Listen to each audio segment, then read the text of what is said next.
Hello friends, your academic services private limited में आपका स्वागत है। हमारी ये वीडियो ट्यूटोरियल की जो सीरीज है ये सी लैंग्वेज से संबंधित है, परंतु सबसे पहले हम लैंग्वेज की जानकारी लेंगे, जिसमें चैप्टर 1 में इंट्रोडक्शन टू लैंग्वेज की जानकारी लेंगे हम। इसमें सबसे पहले हमारे पास कुछ क्वेश्चंस हैं, कुछ बेसिक क्वेश्चंस हैं जिनकी जानकारी हम इस अध्याय में लेंगे, जैसे कि व्हाट इज प्रोग्राम, प्रोग्राम क्या होता है, व्हाट इज लैंग्वेज, लैंग्वेज क्या होती है, how does programming language work, किस प्रकार प्रोग्रामिंग लैंग्वेज कार्य करती है, व्हाट इज ए कंपाइलर, एक कंपाइलर क्या होता है, source program to EXE file, source program क्या होता है, EXE फाइल क्या होता है और इसमें सोर्स प्रोग्राम को कैसे EXE फाइल में बदला जाता है। इस बेसिक क्वेश्चन को हम इस अपने पहले अध्याय में पढ़ेंगे और फिर जानकारी लेंगे इन सबके बारे में विस्तार रूप से, और किस प्रकार से ये सभी सी लैंग्वेज के लिए बहुत ही इंपॉर्टेंट रहते हैं। सी लैंग्वेज में कार्य करने से पहले हमें इन सभी प्रश्नों के उत्तर की जानकारी होनी चाहिए। तो सबसे पहले हम जानकारी लेते हैं प्रोग्राम के बारे में। हम अपने कंप्यूटर में विंडोज 7 में दिए गए सिंपल सॉफ्टवेयर पेंट की बात करते हैं। यहाँ हमारे पास माइक्रोसॉफ्ट पेंट दिया गया है। इस पिक्चर में यदि आप देखें तो मैंने एक कमांड का एग्जांपल लिया है जो कि कॉपी कमांड है। कॉपी कमांड का कार्य रहता है एक ऑब्जेक्ट को कॉपी करके उसका डुप्लीकेट तैयार करना। यदि आप किसी भी इमेज का डुप्लीकेट तैयार करना चाहते हैं, तो आप यदि किसी भी इमेज को कॉपी करना चाहते हैं तो आप कॉपी कमांड का प्रयोग कर सकते हैं। तो कॉपी कमांड डुप्लीकेट बनाने के लिए प्रयोग की जाती है। माइक्रोसॉफ्ट पेंट में ये सबसे बेसिक कमांड्स में से एक है। इसी तरह से मैंने एक दूसरी कमांड का उदाहरण लिया है जो कि कट कमांड है। कट कमांड का प्रयोग किसी इमेज में से कुछ कंटेंट को मूव करने के लिए किया जाता है। देखिए, जैसे ये जो इमेज पूरी थी इसको मैंने काट के इस तरफ मूव कर दिया है। तो इस तरह से कट कमांड का प्रयोग एक इमेज के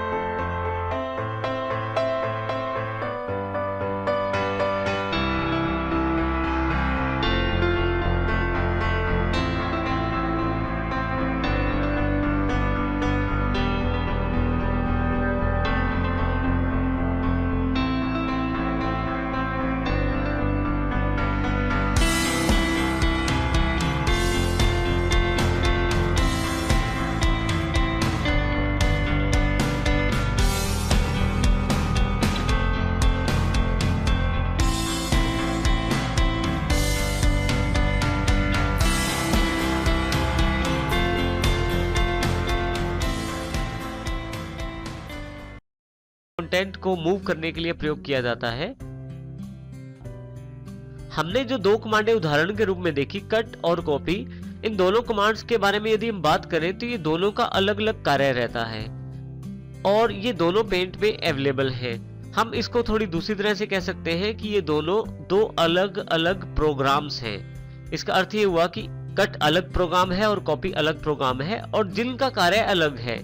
कॉपी का कार्य एक कंटेंट का डुप्लीकेट तैयार करना होता है, जबकि कट का कार्य किसी कंटेंट के पार्ट को मूव करना होता है। तो दोनों प्रोग्राम्स का कार्य अलग अलग रहता है। इसका अर्थ ये हुआ कि जिस प्रकार से हमने कट कॉपी को देखा, इस प्रकार से माइक्रोसॉफ्ट पेंट में काफी सारी कमांड्स अवेलेबल हैं, अर्थात काफी सारे प्रोग्राम्स अवेलेबल हैं, जिसमें देखें हमारे पास उदाहरण यहाँ पे हैं, cut, copy, paste, save, save as, इस तरह के काफी सारे छोटे छोटे प्रोग्राम्स यहाँ अवेलेबल हैं और इन सभी प्रोग्राम्स का कार्य अलग अलग रहता है। लेकिन यदि इन सभी प्रोग्राम्स को मैं इकट्ठा कर दूं तो इन सभी प्रोग्राम्स को मिला के एक बड़ा सॉफ्टवेयर तैयार किया जाता है, जो कि हमारे पास यहाँ माइक्रोसॉफ्ट पेंट के रूप में उपलब्ध है। इसका यह भी अर्थ हुआ किसी भी सॉफ्टवेयर को बनाने के लिए काफी सारे प्रोग्राम्स की आवश्यकता रहती है, और जैसे हमने अपने उदाहरण में देखा, कट कॉपी दो प्रोग्राम थे और यहाँ पे काफी सारे प्रोग्राम्स दिए गए हैं। इन सभी प्रोग्राम से मिला के एक सॉफ्टवेयर बनाया जा सकता है, जिस प्रकार से हमारे सामने पेंट का एक एग्जाम्पल अवेलेबल है। अब यदि हम प्रोग्राम की बात करें तो यहाँ हमारे पास एक क्वेश्चन उपलब्ध है। So what is a program, program क्या होता है। A program is a set of instructions that tells a computer how to perform a specific task. एक प्रोग्राम एक सेट होता है काफी सारी इंस्ट्रक्शंस का, जो एक कंप्यूटर को कुछ स्पेसिफिक टास्क करने का आदेश देती हैं। इसका अर्थ ये हुआ कि कट प्रोग्राम अलग कार्य करता है, उसकी सेट ऑफ इंस्ट्रक्शंस अलग है, और कॉपी अलग कार्य करता है, उसकी सेट ऑफ इंस्ट्रक्शंस अलग है। और इस प्रकार से हम काफी सारे प्रोग्राम बना सकते हैं, और ये सभी प्रोग्रामों का मुख्य कार्य कंप्यूटर से किसी न किसी कार्य को लेना होता है, और सबका कार्य भी अलग अलग रहता है, जिसमें कंप्यूटर को अलग अलग तरह की टास्क करनी पड़ती हैं, अलग अलग तरह के कार्य करने पड़ते हैं, और ये कार्य प्रोग्राम के अनुसार, प्रोग्राम की सेट ऑफ इंस्ट्रक्शंस के अनुसार होते हैं। अब नेक्स्ट क्वेश्चन हमारे पास ये है कि प्रोग्राम किस प्रकार बनाए जा सकते हैं। हमने यहाँ कट का एग्जांपल लिया, कॉपी का एग्जांपल लिया, उसके अलावा भी हमारे पास सेव एज काफी सारी कमांड्स या प्रोग्राम अवेलेबल थे। तो ये प्रोग्राम किस प्रकार बनाए जा सकते हैं? प्रोग्राम्स बनाने के लिए हमें प्रोग्रामिंग लैंग्वेजेस की जानकारी होना आवश्यक है। प्रोग्रामिंग लैंग्वेजेस एक ऐसा माध्यम है जिससे हम अपने प्रोग्राम बना सकते हैं। तो नेक्स्ट क्वेश्चन हमारे पास जो उपलब्ध है वो है, what is A programming language? Programming language क्या है? वो लैंग्वेज जिसका प्रयोग हम अपने प्रोग्राम्स बनाने और डेवलप करने में करते हैं, उसे हम प्रोग्रामिंग लैंग्वेज कहते हैं। अर्थात जिस लैंग्वेज के द्वारा प्रोग्राम बनाए जाते हैं उस लैंग्वेज को प्रोग्रामिंग लैंग्वेज कहते हैं। उदाहरण के तौर पे मुख्य हमारे पास प्रोग्रामिंग लैंग्वेजेस उपलब्ध है C++, जावा, VB6, .NET, और इसके अतिरिक्त भी बहुत सारी लैंग्वेजेस उपलब्ध हैं। यहाँ यदि हम इसकी परिभाषा की बात करें तो प्रोग्रामिंग लैंग्वेज एक आर्टिफिशियल लैंग्वेज है जिसका प्रयोग कंप्यूटर्स को इंस्ट्रक्शन प्रदान करने के लिए किया जाता है, और जो पर्सन या जो व्यक्ति प्रोग्राम्स बनाता है उसे हम प्रोग्रामर कहते हैं। ये प्रोग्राम वह प्रोग्रामर प्रोग्रामिंग लैंग्वेजेस का प्रयोग करते हुए बनाता है। तो इस प्रकार हमारे पास प्रोग्रामिंग लैंग्वेज वो माध्यम है जिससे हम अपने प्रोग्राम बना सकते हैं। नेक्स्ट जो हमारे पास क्वेश्चन है, how does programming language work? किस प्रकार एक प्रोग्रामिंग लैंग्वेज कार्य करती है? इस प्रश्न का जो उत्तर है हम 2 पॉइंट से देना चाहेंगे। सबसे पहला पॉइंट है कंप्यूटर के द्वारा समझा जाने वाला कोड, अर्थात वो कोड जिसमें कंप्यूटर कार्य करता है। ये जानना बहुत ही आवश्यक है कि हमारा कंप्यूटर मशीन कोड्स या बाइनरी कोड्स के आधार पर कार्य करता है। बाइनरी कोड्स का अर्थ है 0 और 1 से बने हुए कोड्स। यहाँ पे ये भी जानना जरूरी है कि बाइनरी कोड्स को याद रखना या उसमें कार्य करना आसान नहीं रहता किसी भी व्यक्ति के लिए। अर्थात किसी भी व्यक्ति के लिए बाइनरी कोड्स में कार्य करना बहुत ही मुश्किल रहता है, परंतु यही कार्य किसी भी लैंग्वेज के द्वारा प्रदान किए गए उसके कंपाइलर से आसानी से किया जा सकता है।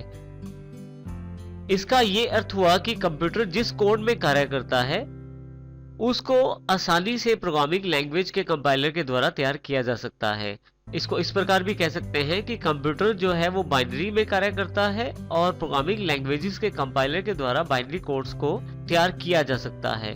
इसको हम इस प्रकार से भी कह सकते हैं कि कंप्यूटर जिस कोड्स में कार्य करता है उन कोड्स को प्रोग्रामिंग लैंग्वेज के कंपाइलर्स के द्वारा आसानी से तैयार किया जा सकता है और इसके द्वारा कंप्यूटर को इंस्ट्रक्शंस दी जा सकती हैं। नेक्स्ट पॉइंट जो हमारे पास उपलब्ध है उसके अनुसार हर एक लैंग्वेज एक खास सेट ऑफ रूल्स प्रदान करती है जिसके आधार पे कंप्यूटर से आसानी से कम्युनिकेट किया जा सकता है। उन सेट ऑफ रूल्स के द्वारा आसानी से कंप्यूटर को बात समझाई जा सकती है और उससे आउटपुट प्राप्त की जा सकती है। परंतु ये जो कम्युनिकेशन रहता है ये हर बार एक स्पेसिफिक लैंग्वेज के द्वारा किया जाता है, उसके रूल्स के अनुसार किया जाता है।